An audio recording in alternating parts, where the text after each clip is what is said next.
Hola, yo soy Rubén y esto es Montevideo Tarot. En el día de hoy vamos a ver un poquito lo que es la brujería y a qué se refiere el término a sí mismo, ¿no? Para comenzar deberemos de hacer algunas diferenciaciones importantes entre lo que es hechicería y brujería. Mientras la hechicería trata de someter a la voluntad del hechicero las fuerzas de la oscuridad, las fuerzas demoníacas, la brujería se somete a estas fuerzas y pasa a adorarlas. Otra diferencia es el tiempo histórico donde aparecen cada una. Es decir, desde el inicio de la historia han existido personas que alegan tener poderes mágicos, los cuales podían hacer cosas que los demás humanos no podían, como por ejemplo convocar tormentas, poder ver eventos que aún no habían sucedido o traer buena o mala fortuna, amigos o enemigos. Estos poderes se veían amplificados mediante rituales elaborados y secretos que los convertían en elegidos. Con el tiempo estos secretos fueron confinados en templos donde sacerdotes adivinaban el futuro, o en palacios donde hechiceros le mostraban la magia a reyes y príncipes. Estos hechiceros o nigromantes eran hombres generalmente, se excluía a las mujeres ya que se consideraba que los hombres eran los únicos con suficiente fortaleza mental y espiritual como para enfrentarse a los poderes de la oscuridad, que intentaban dominar para lograr hechizos de curación o conseguir conocimientos arcanos de alguna potencia infernal. Sin embargo, esta pretensión también llegaba a estratos sociales más bajos, con menores recursos económicos y por ende menos ilustrados, y es aquí donde el concepto que sería en el futuro la brujería va gestándose poco a poco. Hay otro conocimiento que es el conocimiento herbolario, es decir, las propiedades curativas de las plantas, que no era privativo, lógicamente, de las castas sacerdotales,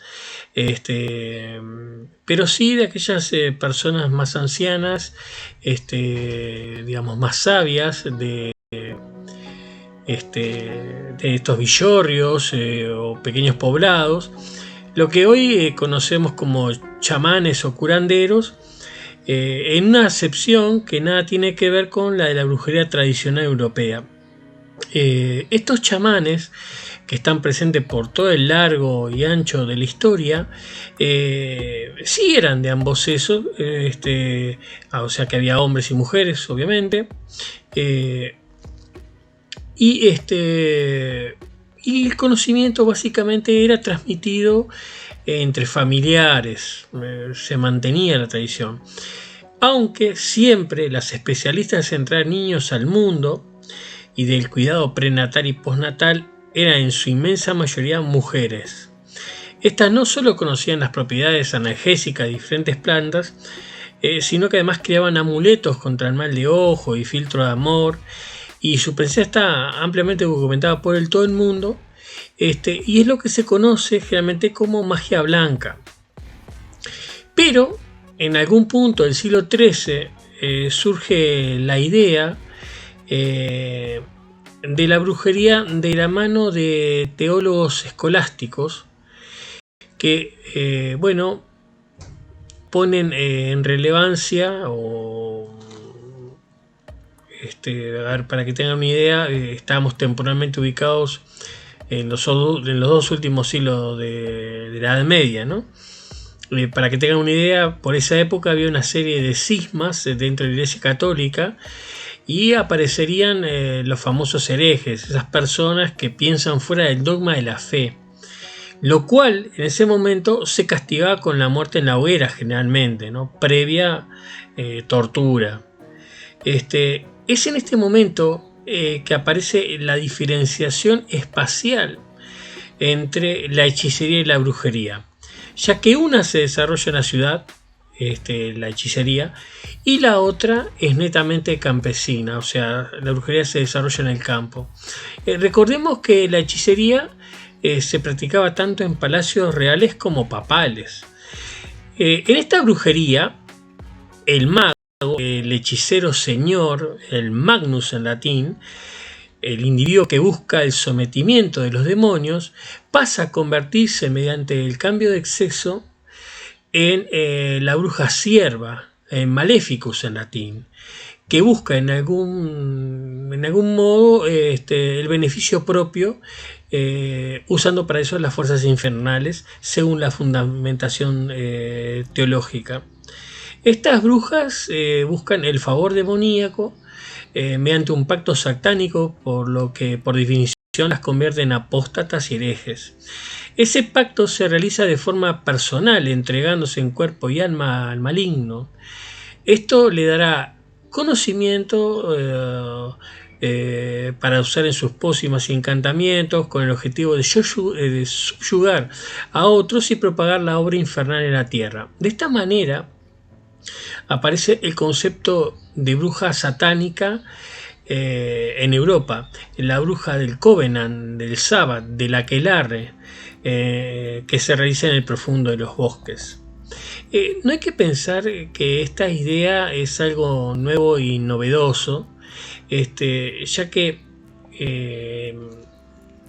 en la antigüedad clásica, las que se conocen como las fiestas bacanales en honor al dios Baco, tanto en Grecia como en Roma, las reuniones de los celtas y vikingos y ostrogodos tenían como lugar de reunión los bosques y concretamente los claros en ellos, y muchas veces esos claros eran artificiales, creados por las propias personas para reunirse, donde se celebraba el fin del invierno, el inicio de la primavera, las invernarias, ¿no? Y de la misma manera el concepto de magia es igualmente antiguo.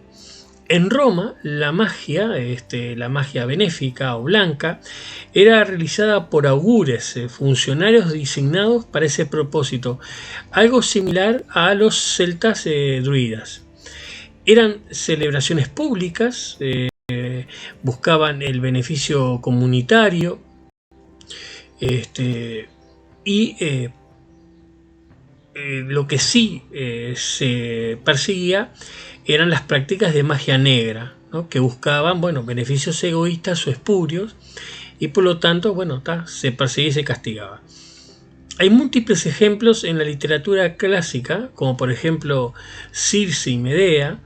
Lo interesante de estas hechiceras es que se reunían en la noche para buscar conectarse con las diosas que podían ser del inframundo, como Hécate, u olímpicas como Diana o Selene, y las conjuraban para su protección. Estas brujas tienen un marcado acento hacia lo erótico, asociado en gran medida con Pan y los sátiros, y como recordarán, los sátiros son mitad cabra, o sea, sus extremidades, sus patas son de cabra, y esta imagen es la protoimagen del macho cabrío satánico, que se verá más adelante en el tiempo. Por otra parte, si bien eran tolerados sin ningún problema en el Imperio Romano, no gozaban de ese favor en la Biblia judía, ya que en esta los que eran hechiceros son considerados punibles de la pena de muerte. En este libro, o sea, en la Biblia, los hechiceros son generalmente sacerdotes de Egipto, Persia, cuyo rol es conocer eventos futuros, la creación de fórmulas mágicas con diversos propósitos, y que pertenecen en sí a religiones formales extranjeras al pueblo judío, que tiene a su vez expresamente prohibido el uso de la magia. Estos preceptos influenciarán en gran medida la mentalidad medieval de finales del siglo XIV, ya que para los padres de la iglesia antigua, como San Agustín de Hipona, la magia y la metamorfosis eran invenciones sin sentido de individuos sin fe en el Dios verdadero. Sin embargo, esta visión iría cambiando en el seno de la Iglesia y para 1326 se le equipara a la brujería con la herejía.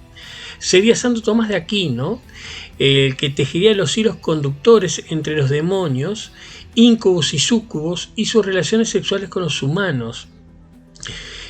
Algo que marcaría de acá en más gran parte de la literatura con referencia a los convivios entre brujas y demonios.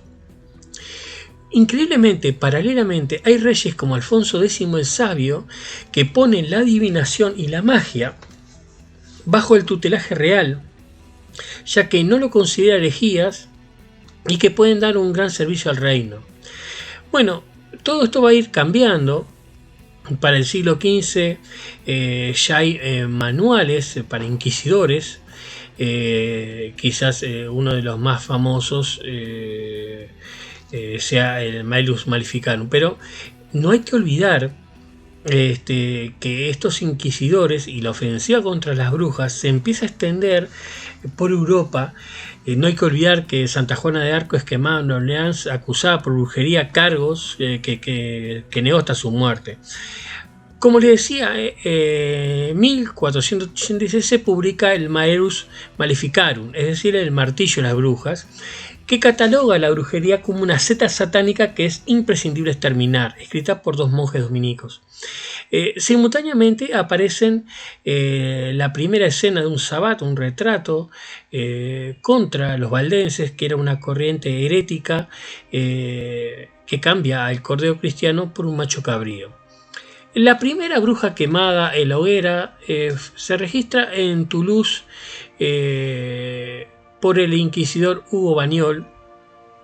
Se trata de una enajenada mental que asegura haber dado a luz un monstruo luego de concebido por un demonio. Eso fue allá por en 1276.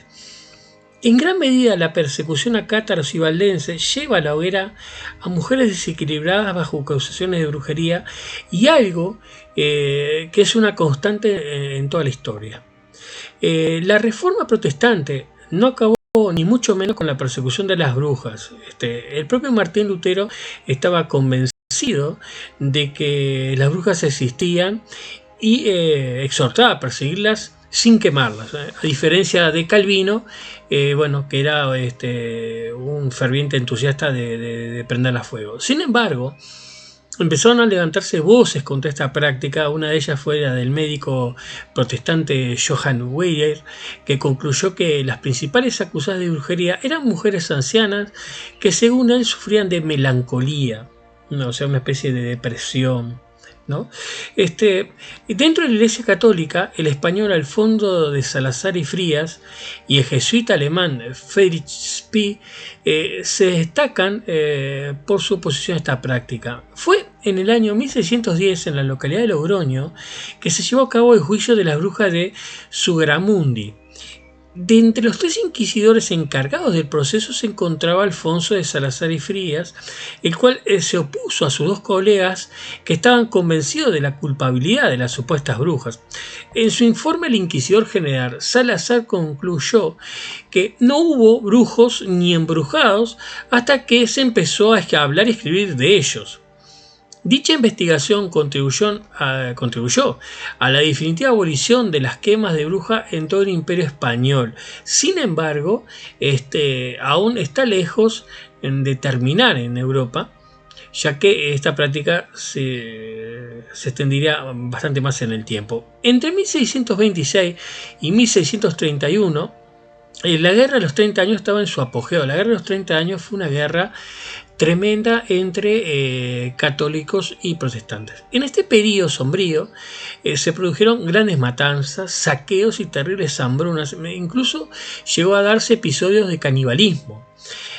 Los príncipes católicos que reconquistaban territorio luterano llevaron adelante juicios masivos contra personas acusadas de brujería en una proporción de una locura extrema. En la ciudad de Würzburg fueron ejecutados más de 1000 personas, hombres, mujeres y niños, acusados de ser brujos. Claramente, la brujería es una excusa para la limpieza religiosa y de territorio. eso sin duda.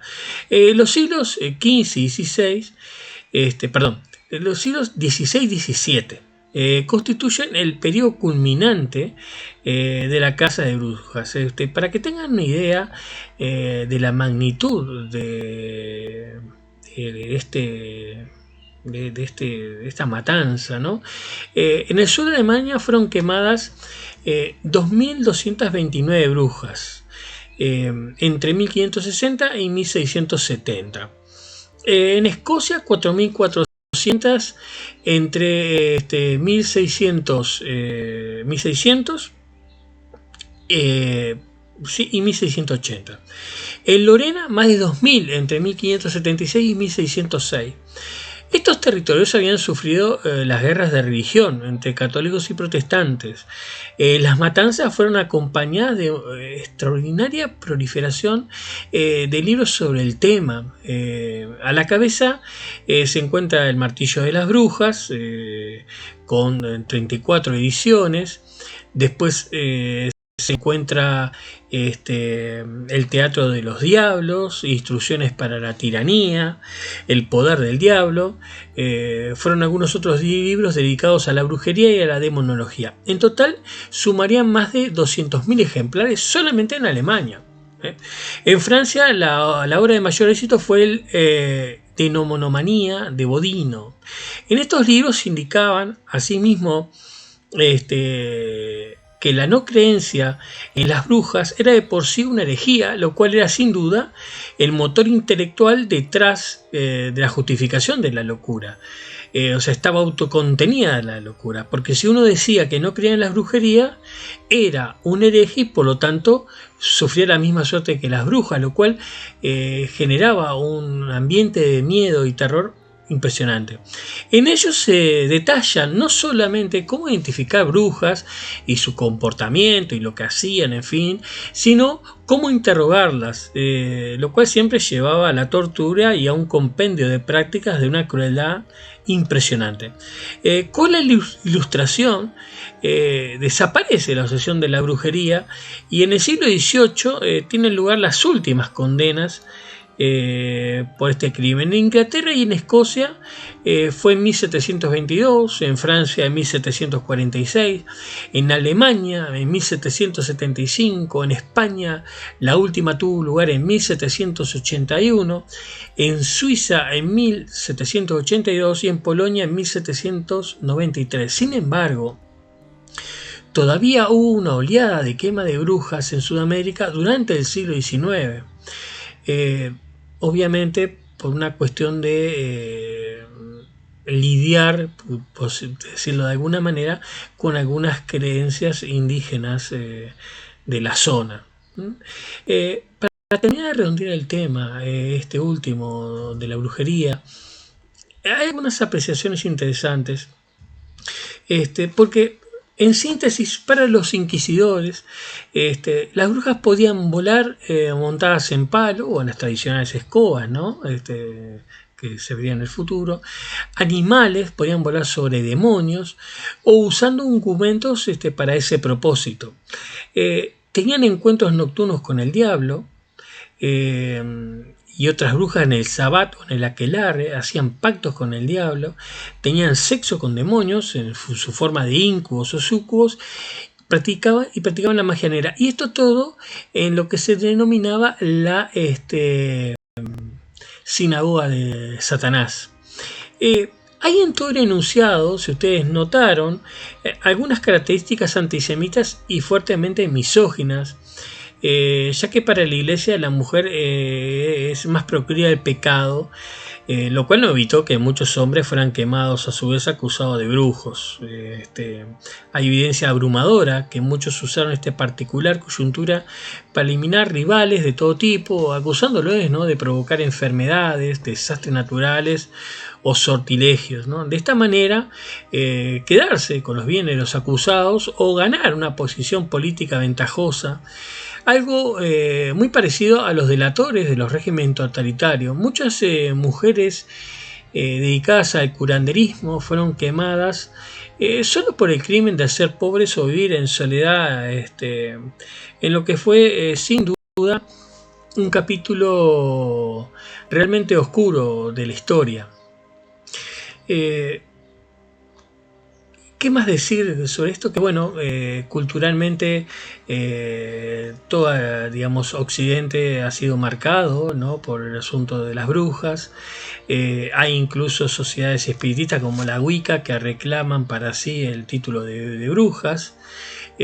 Sin embargo, toda la historia detrás de la brujería es simplemente, bueno, simplemente no, o sea, es un epíteto que no cabe, o sea, es en realidad una respuesta de la Iglesia Católica o de las religiones hegemónicas